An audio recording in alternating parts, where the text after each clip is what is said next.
I'm out at Hug Point on the Oregon coast. Low tide is coming now, and I'm about to make an attempt to get around that point without drowning.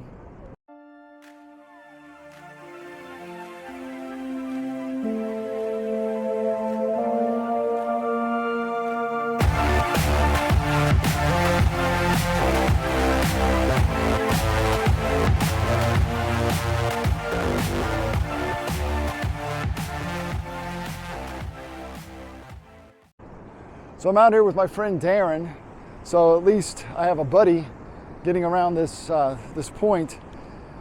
And all we have to do is wait for a nice little lull, and it's just a short jog around this little point to get over to this really nice little waterfall that flows right into the ocean.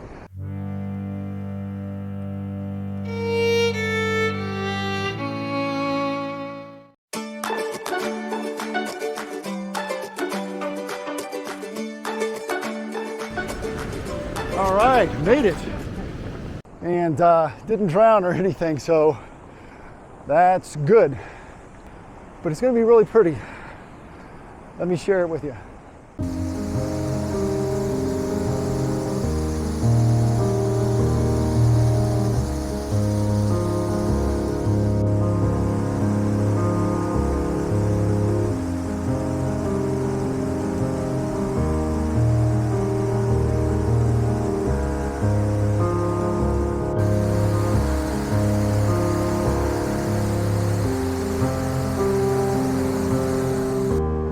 Because it's not low tide, the waves are still coming in, and there's some sneaker waves, so I don't want to turn my back to the ocean. It's not a good idea because a big wave could come in and destroy my camera gear and knock me down, and worst case, I could get really hurt. So I'm using my iPhone. Find something that you're going to like and then get the camera and the tripod out, and it makes it go a lot faster, and in this case, a whole lot safer. In one of my first videos, I talked about shooting to the light. And where there's the pretty light is where you should try to point your camera if you can. Well, the light is much prettier in front of me than it is behind me, and I'm gonna have to pick my camera up because it's about 1 inch off the ground. Here we go. So, like I said, the light's a lot prettier in front of me than it is when you turn around and look behind me at the waterfall, and the sky back there is just blue and nothing. It's not very attractive. So I'm shooting to the light where it's a lot prettier this way. All right, so when all else fails, you can always go to like the close-up of a rock with a little bit of water around it. You got great leading lines with the sun in front of it, and I think it's going to be a really pretty shot. Obviously, I'm going to have to bracket because that sun is like killing it, and this is like really, really dark right in front of my camera. But I probably won't need more than 2 different photographs, just one for the highlights, one for the shadows, and call it a day. Here's the image on the back of the camera. There's the rock. Let me just go around here to the edge here.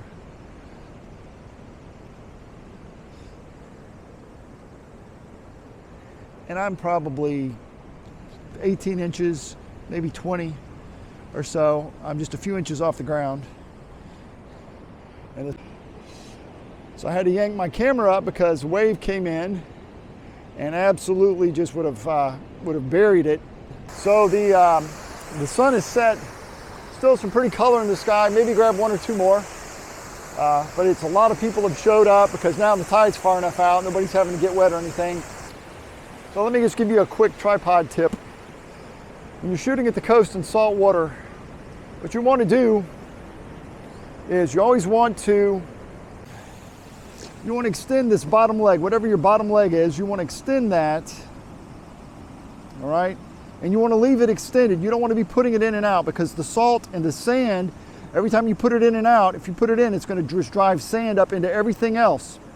It's going to drive the sand up in here. So what you want to do is extend it all the way, and you leave it extended no matter what until you can rinse it in clean, fresh water.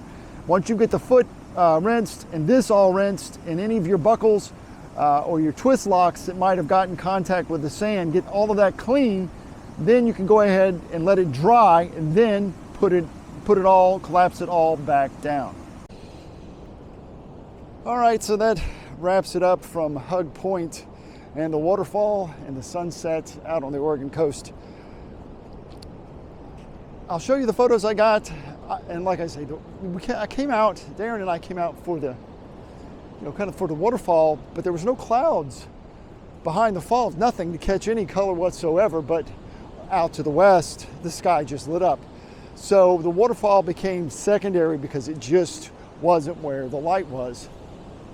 And that kind of limited our compositions because this part of Cannon Beach doesn't have, or this part of the Oregon coast south of Cannon Beach doesn't have any, real big sea stacks or anything like that. So it was a little bit more of a struggle, which is why I got down low and picked out a rock.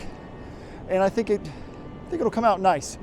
And if it does, then you'll see this video and you'll actually see the photograph that I took. And if it doesn't, then this probably will never see the light of day. But the light's all gone, it's getting dark, and headed back to the car. Don't forget to give me a thumbs up if you like the video. Subscribe, click the notification bell so you don't miss any video that I release each and every Wednesday. Thanks for watching, and we'll see you next time.